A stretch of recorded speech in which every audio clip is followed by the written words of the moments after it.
Assalamualaikum warahmatullahi wabarakatuh. Perkenalkan, nama saya Nisa Latifah Nur Fadila dari kelas 12 akuntansi 1. Di sini saya akan menjelaskan peta konsep aset tetap. Klasifikasi aset tetap. Aset tetap adalah aset berwujud yang dimiliki untuk digunakan dalam produksi atau penyediaan barang atau jasa, untuk direntalkan kepada pihak lain, atau untuk tujuan administratif dan diharapkan untuk digunakan selama lebih dari satu periode. Terus selanjutnya ada karakteristik aset tetap. Karakteristik yang pertama yaitu aset dimiliki untuk digunakan dalam operasional dan bukan untuk dijual, yaitu hanya aset yang digunakan dalam operasi normal bisnis diklasifikasikan sebagai aset tetap. Yang karakteristik yang kedua yaitu aset memiliki masa umur manfaat yang panjang dan biasanya disusutkan, yaitu aset tetap memiliki umur manfaat lebih dari satu periode. Karakteristik yang ketiga yaitu aset memiliki substansi fisik, yaitu aset tetap merupakan aset berwujud yang ditandai dengan keberadaan atau substansi fisik. Selanjutnya ada pengakuan aset tetap, yaitu kemungkinan besar entitas akan memperoleh manfaat ekonomi masa depan dari aset tersebut. Dan yang kedua ada biaya perolehan aset dapat diukur secara andal, yaitu sesuai dengan prinsip pengakuan tersebut. PSAK 16 paragraf 12 menyatakan entitas tidak boleh mengakui biaya perawatan sehari-hari aset tetap sebagai bagian dari aset bersangkutan. Dasar pengukuran.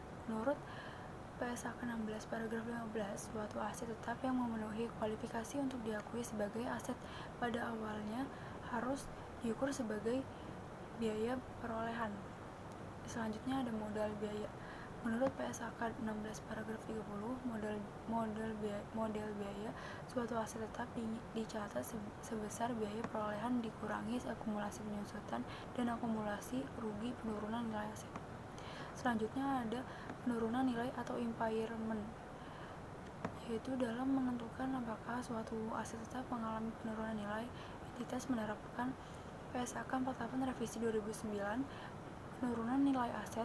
Pernyataan tersebut menjelaskan bagaimana entitas mereview jumlah tercatat asetnya, bagaimana menentukan jumlah terpulihnya dari aset, dan kapan mengakui atau membalik rugi penurunan nilai.